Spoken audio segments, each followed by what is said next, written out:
Hi, you're watching Wall Street Confidential. Deborah Borchardt talking with Jim Cramer. And Jim, clearly this is a crazy market. Right. Companies are struggling. But how do we spot the company that saw it coming? Okay, what we're going to be looking at now, the way we're going to judge many companies is who had a lot of inventory because they thought business was going to last forever versus who had the foresight to think that this can't keep up.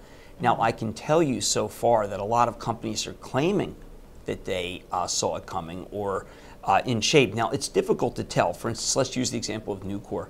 I mean, Nucor was doing great business, but Nucor has a scrap-based model so that they buy scrap in the open market. They didn't have inventory of scrap, but U.S. Steel is an iron ore model, and maybe they locked in higher iron ore contracts, so their price for their finished products coming down, even they're paying a lot for the iron ore. So I'm suspicious of letter X, and I'm not that suspicious of Nucor. They both can go down.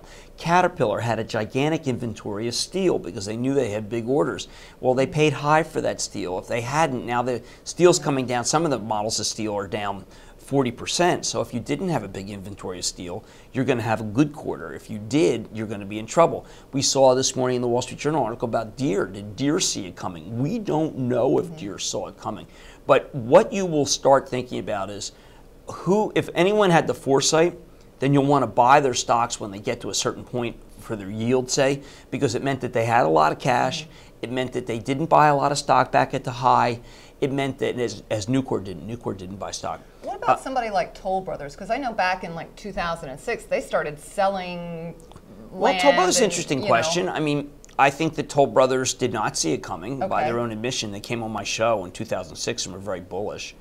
I don't know any home builder that saw it coming. I think almost every home builder got it wrong. Yeah, that's okay. So, I mean, you're really... And they're in the business, so they should have seen it coming. Well, you know, should they have seen things coming?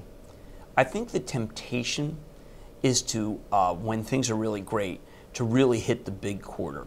And I think it was the temptation to do that that has really played havoc here. So I don't know. I think that what I'm more coming is a thesis of how to analyze these companies where it seems now that the earnings estimates are unanalyzable, that you can make a judgment. Like Becton Dickinson took down a huge amount of resin at a very high price. Yeah, that's going to be bad for them. But it takes 3 to 4 months to work off inventory in almost every business. So if you took down a huge amount of inventory in July, the next quarter is going to be bad. You know, because you're still going to be stuck with that excellent inventory, the bad inventory, in the quarter that we're in now. So it's just something to keep in mind. And when people are going through conference calls, what you want to hear is the Dan D'Amicos from Nucor saying, listen, our model allows us to cut back ahead of everybody else because we don't have long-term contracts for our input costs. And that's what you're looking for. Even though I think Nucor will go down, and I'm being unequivocal, it will go down. It will go down less than those who didn't have the foresight. Okay, that's a great thing to remember when you're listening to these calls. Key in on that. Absolutely. Thank you, Jim. Thank you. Deborah here. Stay tuned for more at TheStreet.com TV.